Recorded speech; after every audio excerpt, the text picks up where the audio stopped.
할렐루야. 같이 고백하십니다. 주여 감사합니다. 주여 고맙습니다. 주여 사랑합니다. 주여 행복합니다. 각 나라마다 자기 나라를 중심으로 세계관을 가집니다. 그것은 어느 나라나 다 마찬가지입니다. 우리나라도 마찬가지죠. 우리나라를 중심으로 해서 외놈이라고 하는 이야기를 하잖아요. 아니면 떼놈이다, 그렇게 표현하는 것은 우리나라가 중심이에요. 세계 지도를 이렇게 그릴 때에도 여러분 앞에 보시면 저 지도가 우리나라 중심으로 그려지는 세계 지도입니다. 그래서 우리나라가 가운데 이렇게 딱 들어와 있거든요. 미국 사람들은 어떻게 세계 지도를 그리느냐면 미국 자기 나라 중심이에요. 그러다 보니까 한국은 그 뒤에 잘 보이지도 않습니다. 그래서 이제 어느 나라나 다 마찬가지죠. 중국도 마찬가지거든요. 중국도 제 나라 중심으로 해서 우리나라를 동이라고 그러잖아요. 동쪽에는 오랑캐라, 그래서 동이라, 동이족이라고 하는 말이 거기서 나왔잖아요. 그런 것처럼 이 성경에 나오는 이 히브리 사람, 유태인들, 이스라엘도 마찬가지입니다. 그 사람들의 세계관은 모든 세계의 중심이 이스라엘이다, 이제 그렇게 접근을 하는 거죠. 그리고 이스라엘의 중심은 수도인 예루살렘이다. 한국도 마찬가지죠. 한국의 중심은 바로 서울이라. 그래서 서울로는 전부 다 어디 있든지 올라가는 거고, 서울에서 지방으로 갈 때는 북쪽으로 가더라도 내려간다고 그러고, 그런 개념을 가지고 있는 것처럼 성서도 마찬가지입니다. 그래서 이제 이스라엘의 가장 중요한 중심은 수도인 예루살렘이고, 그 다음에 예루살렘의 중심은 성전산이고, 시혼산, 성전산 그렇게 부르거든요. 그 산이 바로 이제 역대상 21장에서 만나는 여부수의 오르난의 타작마당입니다. 그러니까 추수를 하고 타작을 하던 그 마당, 그것이 바로 성전산이 있는 그 터거든요. 그래서 이제 바로 수도인 예루살렘의 중심은 성전산이고, 성전산의 중심은 성전이고, 성전의 중심은 지성소고, 지성소의 중심은 법궤고, 법궤의 중심은 시은좌이고, 시은좌에는 누가 계시는가? 하나님이 계셔요. 이게 이제 그들이 가지고 있는 세계관입니다. 그래서 이 하나님을 중심으로 해서 그들이 서구 사회에 하나의 큰 문명을 발성을 시키죠. 그 문명을 가리켜서 헤브라임이다, 헤브라이즘이라고 하는 말을 씁니다. 한 번 정도로 들어본 그런 어휘죠. 헤브라이즘. 이제 그게 헤브라라고 하는 것은 히브리라고 하는 거, 거기에서 나온 말이거든요. 그래서 이제 이 하나님을 중심으로 해서 그들의 사상이 발전이 되고, 그들의 문화가 형성이 되고, 그들의 삶에 대한 모든 가치관이 거기서부터 출발을 하는, 기독교의 가장 중요한 핵심 가치가 바로 여기에서부터 출발을 하는 거죠. 모든 것의 중심에는 하나님이다. 이것이 이제 헤브라이즘이라고 하는 서구 사회, 유럽 역사 문화의 큰 하나의 축을 이룹니다. 또 거기에 반해서 또 하나의 문화가 발전이 됐죠. 바로 그것은 인간을 중심으로 해서 이루어지는, 이것은 이제 그리스에서부터 시작을 합니다. 그리스, 그 당시에 그를 중심으로 해서 쭉 이것이 형성이 된, 그래서 모든 것은 인간이다, 모든 것은 사람으로부터 출발을 했다. 그것이 그 유명한 헬레니즘이라고 하는 서구 사회의 문화를 이룹니다. 이 두 가지의 것이 계속 갈등을 겪기도 하고, 서로 이제 긴장 관계를 갖기도 하고, 그래서 이 두 가지, 한쪽은 하나님을 중심으로 한 헤브라이즘, 한쪽은 인간을 중심으로 한 헬레니즘. 그래서 이 두 번째 이 헬레니즘 이 사상이 서구 사회 속에 깊이 파고들었습니다. 그래서 이제 누가 중심이냐면 내가 중심이에요. 내가 중심이면서 나를 중심으로 모든 것들이 다 이어지게 되고, 나를 중심으로 모든 것들이 다 형성이 되게 되고, 그러다 보니까 이번에 이런 코로나 같은 팬데믹 현상이 딱 다가오니까요, 이게 전 세계가 둘로 쫙 갈라지는 거예요. 미국 같은 경우에는 지금도 마스크 쓰는 것 가지고 그냥 찬성하고 반대하고 반대하고 찬성하고, 왜 그러냐면 이것 때문에 그래요. 나 중심의 그런 사고 방식과 나 중심의 철학과 나 중심의 사상을 가지고 지금까지 살았는데, 내가 쓰고 싶으면 쓰고 말고 싶으면 마는 거지, 그걸 국가가 써라 마라, 개인 자유를 침해하는 것이다. 여러분, 캐나다 같은 경우에는요, 지금 뭐 길거리에 막 데모를 하고 비상사태를 선포하고 더 이상 백신 우리에게 강요하지 말라, 그거예요. 이제 그 사상의 뿌리 속에 바로 뭐가 있느냐면 이게 있는 거예요. 그래서 이 두 가지의 사상이 인류의 역사 속에서 한동안은 이 하나님을 중심으로 한 헤브라이즘, 이 문화가 전 세계를 쫙 지배하다가 그 다음에는 이쪽으로 치우치다가 보니까 인간에 대한 어떤 소유라든지 인간에 대한 잘못된 그런 사상들, 그쪽으로 나오면 이쪽으로 흘러가는 거예요. 인간 중심으로 가다가 다시 헤브라이즘으로 올라가고, 그래서 이 헤브라이즘에서 헬레니즘으로 가고자 했던, 나왔던, 그러니까 하나님 중심의 문화에서 인간 중심의 문화로 바꿔지는 그 운동을 가르쳐서 르네상스 운동이라 그런 거예요. 그래서 이제 역사는 이것이 계속해서 사이클을 걷는 것처럼 하나님 중심으로 가다가 다시 인간 중심으로 갔다가 다시 하나님 중심으로 갔다가 이제 그렇게 이제 인류의 역사가 흘러왔습니다. 이 새벽에 왜 이런 말씀을 드리느냐면, 바로 성경 속에서 하나님 중심으로 흘러가는 그들에게 있어서 가장 중요한 곳이 어디였느냐면 성전이었다, 그 말이에요. 오늘 역대상 22장은 세 가지의 말씀을 하고 있습니다. 첫째, 다윗이 성전을 위해서 뭘 하느냐면 철저하게 준비를 합니다. 그 다음에 두 번째는 이 성전을 위해서 그의 아들 솔로몬에게 뭘 하느냐면 당부를 해요. 나는 못하지만 네가 이것을 감당을 해라. 그래서 솔로몬에게 어떤 위임을 해주게 됩니다. 그 다음에 세 번째는 참모진들이 있잖아요. 장로라든지 백성의 지도자들이라든지 그들에게 이 솔로몬이 이 모든 사역을 잘 감당할 수 있도록 너희들이 협력하고 협조를 해라. 이 세 가지의 내용이 오늘 성경의 말씀이거든요. 근데 이 내용들을 보면 참 감동입니다. 마치 전임자가 은퇴를 하면서 후임자를 앞에 딱 세워놓고 거기에 이제 참모진들, 중직들을 다 모아놓고 그렇게 부탁하는 거예요. 나는 내 시대는 끝났지만 나는 더 이상 사역하지 않고 은퇴하지만 후임자로 오시는 분을 중심으로 해서 앞으로 여러분들 이 교회에게 주신 사명과 사역을 잘 감당하시오. 여러분, 그러면 감동입니까? 아니면 씁씁합니까? 감동이죠. 그런 모습을 우리가 역대상 22장에서 보고 있는 거예요. 여러분, 교회는 그렇게 해서 리더십이 이어져 가야 그 교회의 영적 흐름이 이어지는 거예요. 전임자가 열심히 했던 거 후임자가 와서 그거 다 싹 쓸어버려. 그거 나하고 필요 없어. 그리고 새 판 짜고 새로 시작하고, 물론 그렇게 해야 할 부분도 없지 않아 있습니다만은 여기 지금 22장에서는 그 아름다운 믿음의 전통이 그대로 이어져 가는 거예요. 전임자가 했던 너무 귀한 성전 건축의 사역을, 그것을 부정하지 않고 그것을 그대로 이어받아서 그렇지, 하나님의 뜻이구나, 하나님이 원하시는 것이구나, 그걸 그대로 이어받아서 전임자도 후임자에게 잘 물려주고 후임자도 전임자의 사역을 이어받고, 그게 이제 22장에서 보여주는 너무 귀한 모습이거든요. 마지막 절을 보시면은요, 19절입니다. 17절부터 한번 보실까요? 17절.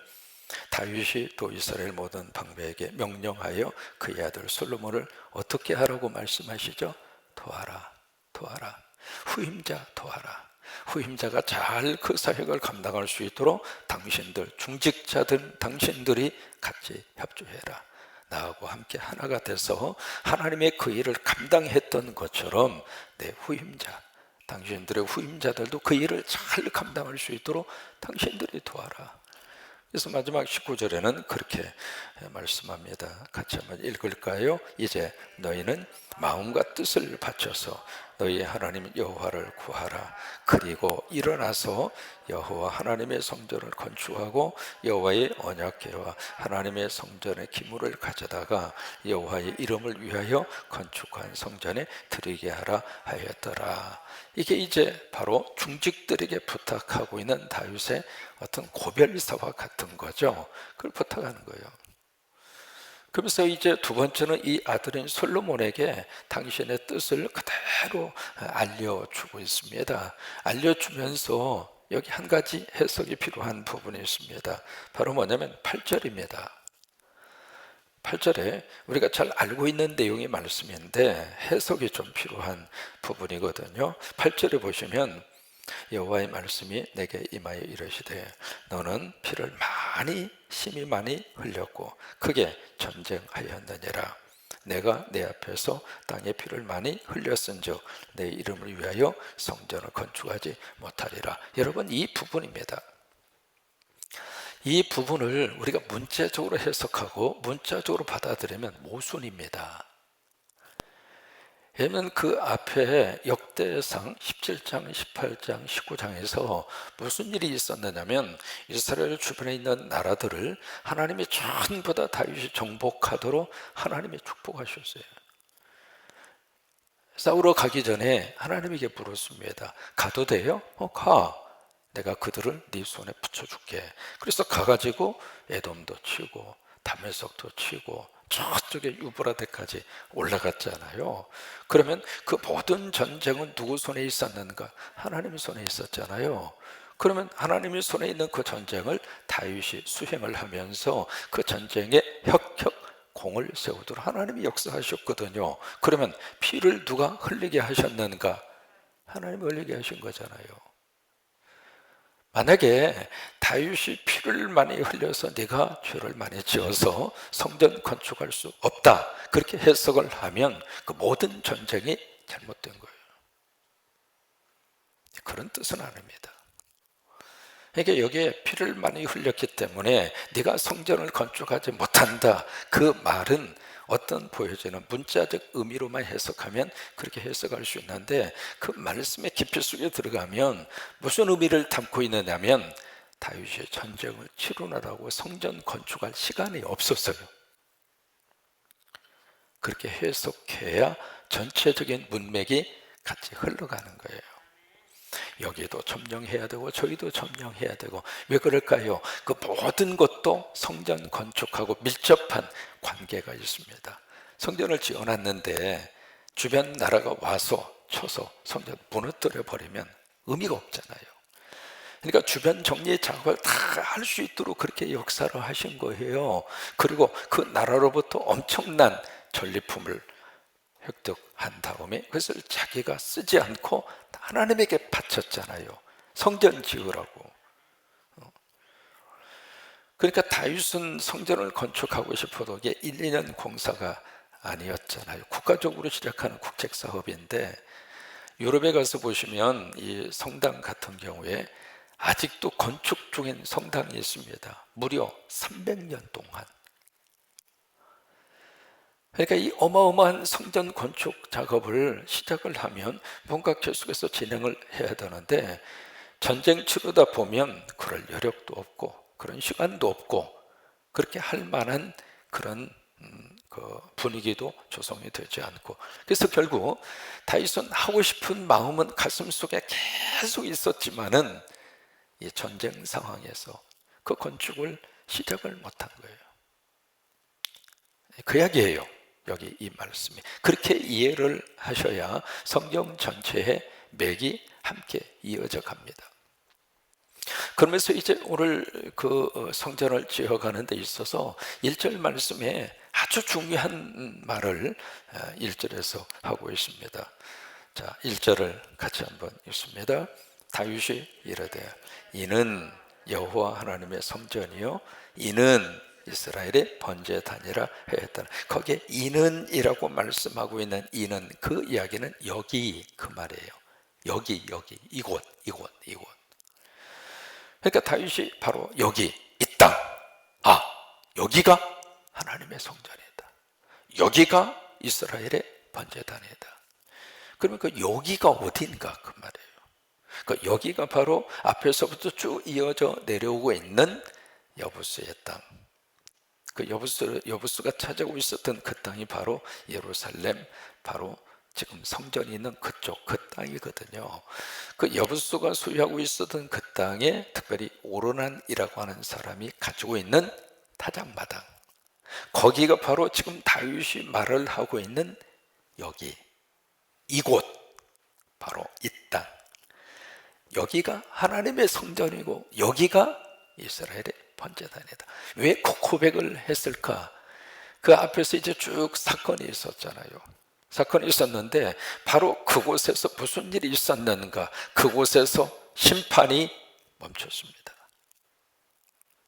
그 다음에 그곳에서 무슨 일이 있었는가? 다윗의 회개를 하나님이 받으셨어요. 그곳에서 뭐가 있었는가? 제단을 쌓았어요. 그곳에서 뭐가 있었는가? 그 제단에 하나님이 불로 응답하셨어요. 바로 이곳, 바로 이 땅, 여기가 하나님의 성전이다. 성전의 개념을 성경에서 정확하게 말씀하시는 부분이 바로 여기입니다. 여러분, 성전이 지금 지어졌나요? 안 지어졌나요? 시작도 안 했어요. 이게 눈에 보이는 건물 건축 행위는 아무것도 안 했어요. 그런데 왜 다윗은 여기가 성전이라고 그럴까? 그러니까 성전은 건물로서의 의미를 뛰어넘습니다. 하나님께서 우리 교회를 통해서 또 여러분들의 헌신을 통해서 곳곳에 십자가를 세우게 하시는 하나님의 뜻이 있습니다. 오늘 새벽에도 권사님 적금을 깨서 십자가 헌금으로 가지고 오셔서, 권사님 적금 깨면 어때요? 어떻게 적금을 깨서 가지고 오세요? 우리 최경순 권사님 하나님 앞에 바치셨는데 권사님 그러시는 거예요. 마음이 급해서. 이제 금년 들어서 십자가 헌금을 벌써 이제 일곱 번째 금년에 이렇게 바치시게 되는데, 액수로 하면은 지금 거의 9,300만 원을 하나님 앞에 금년 오늘까지 거의 1억 가까운 액수를 하나님 앞에 이렇게 바치게 됐는데, 여러분, 그렇게 해서 우리가 성전을 세우고 십자가를 세우잖아요. 세우는 그것에 어떤 건물로서의 의미의 그 의미를 뛰어넘습니다. 그러니까 늘 우리가 기도하거든요. 근데 참 신기한 것은 십자가 세운 현장마다 하나님께서 부흥의 은혜를 주시는 거예요. 예수 믿어야 할 영혼들 그 그릇으로 담을 수 있도록 역사하시고, 뭐든지 그러잖아요. 그릇이 없으면 담을 수가 없잖아요. 근데 참 신기한 게 그릇의 크기만큼 담겨지는 거예요. 다윗은 건물을 짓기 전에 바로 여기에 하나님의 심판이 멈추고, 여기에서 내 회개의 눈물을 하나님이 받으시고, 그리고 여기에서 하나님이 용서해 주시고, 여기서 드리는 예배를 하나님이 받으시고, 그리고 거기에 불로 응답하시고, 거기가 성전입니다. 그래서 바로 이 땅이, 이곳이 하나님의 성전이다. 그러니까 우리 삶의 자리마다 그런 역사들이 있는 곳이 우리가 있는 성전이에요. 그러면서 이 땅을 확보를 했죠. 부지를 확보한 다음에 이 성전을 위한 준비 작업 속에 들어가게 되는데, 여기 오늘 1절에서 5절까지 가장 많이 나오는 단어가 준비예요. 준비. 3절에 보시면은 다윗이 또 문짝못과 거물못에 쓸 철을 많이 어떻게 했어요? 준비하고, 또 무게를 다룰 수 없을 만큼 심이 많은 옷을 어떻게 했죠? 준비하고, 4절에 또 백향목을 무수히 뭐 했죠? 준비하였으니, 그 다음에 5절에 가서 보시면 끝부분에 보시면 그러므로 내가 이제 그것을 위하여 뭐 하리라? 준비하리라 하고, 다윗이 죽기 전에 뭐 했죠? 많이 준비하였더라. 그 다음에 14절에 가서 보시면 내가 환난 중에 여호와의 성전을 위하여 금 10만 달란트. 여러분, 이게 얼마나 많은 액수일까? 금 10만 달란트를 지금의 우리 무게 개념으로 계산하면 3,400톤입니다. 400톤입니다. 놀릴만하죠. 엄청난 양의 금을 준비한 거예요. 그 다음에 은이 100만 달란트. 이것을 톤으로 계산하면 3만 4천 톤입니다. 놋과 철을 그 무게를 다룰 수 없을 만큼 심히 많이 어떻게 했죠? 준비하였고, 또 제목과 돌을 어떻게 했으나 준비하였으나. 지금 계속해서 이 다윗 속에 뭐가 있느냐면, 내가 죽기 전에 이 성전 건축을 위해서 지금 내가 준비하였으니. 여러분이 준비라고 하는 이 단어를 딱 떠오르면 머릿속에 연결시켜야 할 사건이 있습니다. 그것이 바로 뭐냐면 창세기 22장의 아브라함의 이삭의 사건, 그 모리아 사건, 그것을 머릿속에 딱 연결을 시켜야 돼요. 아들을 데리고 3일길을 가잖아요. 아들이 묻습니다. 아버지, 돌도 있고 여기에 뗄 목재도 있는데 제물로 바칠 제물은 어디 있습니까? 그러니까 아브라함이 그때 대답하죠. 하나님이 준비하신다. 그렇게 해서 이제 믿음으로 모리아산에 가서 딱 결박을 해서 아들을 잡으려고 하는 순간, 아브라함아 이제 됐다. 네가 됐다. 네가 내 독자 이삭보다 나를 더 사랑하는 것을 내가 이제는 확인을 했다. 그러면서 손을 대지 말아라. 눈을 들어보니까 거기에 바칠 제물을 누가 준비하셨어요? 하나님이 준비하십니다. 거기서 아브라함은 깨닫습니다. 아하, 하나님이 준비하는구나. 그래서 나온 하나님의 이름이 같이 한번 해보실까요? 여호와 이레. 이 준비하는 모든 속성이 누구 속성인가? 하나님의 속성이라 그 말이에요. 마귀와 사탄은 오늘 먹고 끝내자, 이게 마귀와 사탄의 속성입니다. 하나님의 속성은 그렇지 않습니다. 나도 먹지만 내 후대도 먹어야 된다. 이게 하나님의 속성이에요. 준비하시는 하나님. 우리가 지금 사도행전을 쭉 같이 살펴보고 있습니다만은, 하나님이 막으셔서 에게해를 건너 유럽 땅으로 가잖아요. 빌립보 지역에 갔을 때 안식일에 됐는데 갈 곳이 없는 거예요. 왜? 거기는 회당이 없으니까. 회당이 없다는 이야기는 유대인이 없다, 그 말이거든요. 그래서 어떻게 할까 그러다가 강가에 기도처를 발견하고 가서 거기서 누구를 만났느냐면 그 유명한 누구예요? 루디아를 만나요. 그러면 루디아를 누가 준비해 주셨는가? 하나님이 준비하신 거예요. 참 우리가 살면서 우리 자녀들을 위해서 기도해요. 하나님, 자녀들이 가는 곳마다 하나님이 준비한 사람을 붙여주세요. 꼭 우리 자녀 손들에게 하나님이 준비한 그 코스대로 우리 자녀들을 이끌어 주세요. 모르고 갔죠. 알고 간 게 아니거든요. 확인하고 간 것이 아니라 믿음으로 갔는데 거기 가서 루디아를 만나도록 역사하신 거예요. 하나님이 준비해 주신 것이죠.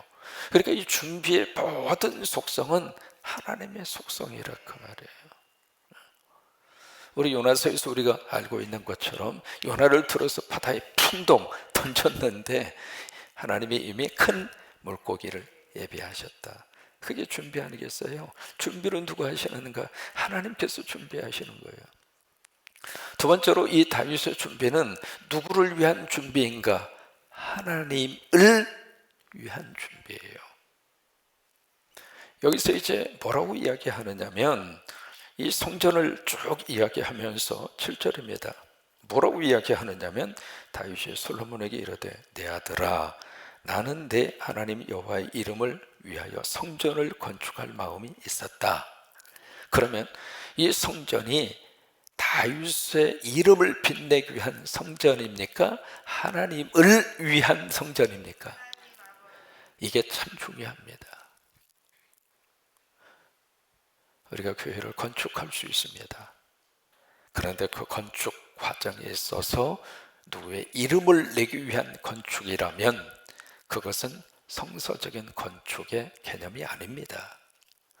이것을 지금 다윗이 다 준비하고 누가 건축하는 거? 솔로몬이 건축합니다. 그러면 성전을 뭐라고 부르는가? 솔로몬 성전이라고 그래요. 그러니까 다윗 입장으로서는 내가 다 준비했는데, 내가 다 계획하고, 내가 다 조계했는데 내 이름으로 불러야지, 왜 아들 이름으로 불리우느냐, 그런 마음이 들 수 있잖아요. 근데 다윗은 그것 개념치 않았어요. 왜? 하나님을 위한 거니까. 하나님을. 그러니까 이 준비는 다윗을 위한 준비가 아니라 하나님을 위한 준비였어요. 하나님. 그래서 우리가, 저와 여러분도 이렇게 잘 준비하고 살아야 축복이에요. 은퇴 후에는 뭘 할까? 준비하고 살아야죠. 막연하게 그때 가서 내가 뭘 해야지, 그럴 수도 있습니다. 그러나 지혜로운 사람은 우리 열처녀 비유에서 알고 있는 대로 등도 준비하고 등불도 준비하고. 처음에는 둘 다 똑같이 준비를 했거든요. 한쪽은 준비하고 한쪽은 전혀 없었던 것이 아니라 10명 부도가 똑같이 등도 있었고 등불 기름도 똑같이 있었어요. 그때 문제는 신랑이 늦게 온 거예요. 늦게 오다 보니까 이만큼 준비했는데 5명의 이 처녀들은 준비한 기름이 떨어져 버린 거예요. 근데 나머지 5명의 이 지혜로운 처녀들은 여분의 기름을 더 준비한 거예요. 그러니까 이게 필요한 거예요. 이게 필요한 거예요. 같이 신앙생활 하다가 주님 오심이 좀 더디할수록 자꾸 거기에서 신앙의 자리에서 자꾸 등불이 꺼져가고, 신앙의 그 자리에서 자꾸 이탈하고. 왜 그럴까요? 이게 여분의 기름이 없는 거예요. 저와 여러분은 항상 이 여분의 기름이 준비되어져 있게 되기를 바랍니다. 유튜브로 이 예배하는 여러분, 여러분에게 여분의 기름이 항상 준비되어져 있기를 바라고. 그래서 이게 떨어지고 나니까 처음에 계획하고 시작했던 그들의 준비가 더 이상 의미가 없는 거예요. 우리가 하나님을 생각하고 신앙생활하면서 우리가 영적으로 이 준비를 덜 하고 사는데, 우리가 2가지 준비가 필요합니다. 첫째는 무슨 준비가 필요한가? 살 준비가 필요합니다. 내가 어떻게 살 것인가? 내 남은 인생을 내가 어떻게 의미 있게 살 것인가? 내가 보람 있게, 주님이 나를 부르시는 그 순간까지 건강하게 사셔야 복이잖아요. 건강도 유지하고 치매도 걸리지 않고 풍에도 걸리지 않고, 어떻게 쓰든지 간에 내가 움직일 수 있을 때까지는 내가 건강한 모습으로 움직일 수 있도록 준비해야죠. 그게 오늘을 갑자기 되는 것은 아니잖아요. 평소부터 꾸준하게 준비하는 거거든요. 그러니까 내가 살 준비를 해야 할 필요가 있단 말이죠. 우리가 살아갈 준비를 한다 그러면 꼭 돈만 생각합니다. 물론 돈도 준비를 해야 되겠죠. 많든 적든 내가 거기에 맞춰가면서 살아갈 수 있는 준비, 우리에게 필요하잖아요. 근데 또 하나, 살 준비와 더불어서 꼭 해야 할 준비가 있습니다. 무슨 준비냐면 죽을 준비예요. 내가 지금 살아있다고 하는 것이 100% 사실인 것처럼 언젠가 내가 이 세상 떠난다고 하는 것도 100% 사실입니다. 근데 살아있다는 사실만 인정할 뿐이지 내가 언젠가 떠난다고 하는 사실은 거부합니다. 근데 거부해서 없어질 것 같으면 얼마나 좋겠어요? 안 없어지잖아요. 그러니까 준비하고 살아야지. 누가복음에 거기에 부자의 이야기, 예수님이 직접 주신 비유거든요. 큰 부자가 있었는데 이게 농사를 지어서 그해 소출이 너무 많아서 놓을 창고가 부족해서 창고를 넓히고 막 그런 장면을 우리에게 말씀으로 들려주시잖아요. 가득히 쌓아놓은 다음에 자기가 자기 스스로에게 그렇게 위로합니다. 내 영혼아, 편히 먹고 쉬고 마시자. 근데 그 말이 떨어지자마자 하나님께서 말씀하세요. 이 어리석은 자야. 그게요, 클린턴 대통령이 대통령 후보로 딱 나왔을 때 클린턴 대통령 선거 캠프에서 나온 유명한 캐치프레이드가 바로 stupid이라고 하는 말이었거든요. 이 바보 멍충아, 이코노믹, 경제가 문제야. 그렇게 해서 클린턴이 대통령 당선되는데 큰 힘이 됐는데, 거기에 나오는 stupid이라고 하는 말이 바로 거기에요. 이 어리석은 자야, 오늘 밤 내 영혼을 내가 도로 취해가면 네 것이라고 준비된 그것이 누구의 것이냐.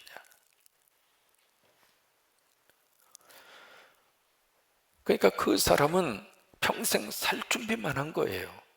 죽을 준비를 안 한 거죠. 그러니까 우리가 이 두 가지의 준비를 늘 하면서 우리가 살아요. 우리는 예수님 안에서 살 준비도 하고 예수님 안에서 죽을 준비도 이미 하고 살아요. 왜요? 우리는 예수 믿고 하나님이 나를 부르시면 천국 갑니다. 여러분 의심하지 않으시죠? 그게 아멘. 어제 이제 미국에서 어떤 분이 그 심각한 병에 의해서 완전히 이제 숨을 거두고, 사람이 호흡이 멈추잖아요. 호흡이 멈추면 3분, 4분 지나가면 이미 뇌사 상태가 일어나서 사람이 다시 깨어난다 하더라도 사람이 정상적으로 말을 하거나 행동할 수 없습니다. 산소 공급이 그렇게 중요한 거잖아요. 근데 이분은 거의 한 20분 동안 산소 공급이 안 된 거예요. 근데 희한하게도 이분이 깨어났어요. 깨어나서 이분이 딱 와서 하는 말이, 나는 천국에 가서 예수님 만나고 왔다. 두 팔을 쫙 벌리시고 그러면서 나는 그것이 너무 행복했다고 와서 증언을 하고 있거든요. 여러분, 그런 체험한 사람의 증언도 물론 중요하겠습니다만은 성경이 말씀을 해주고 계시잖아요. 그러니까 우리는 살 준비도 하고 죽을 준비도 하고, 그래서 하나님이 나를 부르시면 내가 아멘 하고 천국 갈 준비도 평소에 믿음으로 하면서 사는 거예요. 프랑스의 실존주의 철학자가 사르트르잖아요. 그 시대의 가장 위대한 지성인으로 꼽히는 사람이 사르트르였습니다. 그 사람이 실존을 강조하다 보니까 가장 많이 강조한 단어가 자유입니다. 그러면서 자유라고 하는 개념을 가지고 철학적으로 한 시대를 주름잡았던 사람이 사르트르입니다. 그 자유라고 하는 말 속에 뭘 계속 주장을 했느냐면, 나는 실존으로부터도 또 하나 죽음으로부터도 자유다. 근데 이번에 1980년에 폐수종이라고 하는 병이 걸립니다. 그래서 수많은 사람들이 사르트르의 병원에 입원해서 저 사람이 어떤 죽음으로 본인의 실존을 받아들일 것인가, 그게 초미의 관심이었어요. 왜? 평소에 나는 실존과 죽음으로부터의 자유를 외쳤던 사람이기 때문에. 그래서 초미의 관심을 가지고 그를 집중해서 봤는데, 이게 프랑스 파리의 근교의 브루셀이라고 하는 병원에 입원을 합니다. 입원을 해서 이분이 돌아가실 때까지 한 달 동안 입원해 있었거든요. 근데 매일매일마다 이분이 간호사, 의사 붙잡고 몸부림을 치고 고통 속에서, 그러다가 1980년 3월 달에 사르트르가 세상을 떠납니다. 이건 뭐 평소에 사람들에게서 임종의 순간을 보았던 그런 모습은 하나도 없고, 몸부림치면서 막 살고 싶은 인간의 욕망밖에는 드러내지 못할 정도로 이제 그런 모습을 보이고 사르트르가 죽은 거예요. 그러니까 사람들이 충격을 먹었습니다. 이게 철학과 현실과의 괴리감이에요. 그러면서 그 다음 신문에 사르트르가 어떻게 이렇게 세상을 떠날 수 있겠는가, 거기에 대해서 한 기자가 코멘트를 합니다. 그는 돌아갈 고향이 없었다. 죽을 준비가 안 돼 있었던 거죠. 돌아갈 고향 준비를 안 했던 거예요. 그래요. 저와 여러분도 이 준비라고 하는 단어 마음에 꼭 기억하시고 오늘부터라도 살 준비 하시기 바랍니다. 어떻게 해요? 건강하게 살 준비. 몸도 좀 움직이시고 먹는 것도 잘 여러분들이 조절하시고, 그래서 살 준비하시라고요. 경제적으로도 내 노후를 어떻게 할 것인가, 지금부터라도 조금씩이라도 노후의 삶을 준비하고, 이게 지혜로운 사람 아니겠습니까? 이게 살 준비를 하는 거고, 또 하나 우리가 죽을 준비. 어떻게 하면 하나님이 나를 부르셨을 때 내가 믿음 잃지 아니하고, 내가 이 신앙 지금까지 평생 믿음 생활했던 거 내가 끝까지 붙잡고 천국 갈 수 있도록 그 준비, 그 준비는 바로 평소 우리 예배를 통해서 하나님 앞에서 준비하는 겁니다. 다윗은 그가 죽기 전에 나 끝났으니까 이걸로 끝낼 거다, 그거 아니에요. 나는 죽어도 하나님이 주신 이 사역은 죽을 수 없다, 이 사명은 계속 이어져 가야 한다, 그 생각을 가지고 자신이 할 수 있는 최선을 다해서 철도 준비하고, 놋도 준비하고, 백향목도 준비하고, 금도 준비하고, 은도 준비하고, 다 준비하는. 그래. 우리 성광교회도 마찬가지입니다. 우리가 있는 동안에 우리 후대를 위해서, 다음 세대를 위해서 준비할 걸 잘 준비해서 그 다음 세대가 성광교회의 영성을 잘 이어받아 믿음 생활이 더 귀하게 이어져 갈 수 있도록 그렇게 하나님의 귀하게 들어 쓰시게 되기를 주의 이름으로 축복합니다.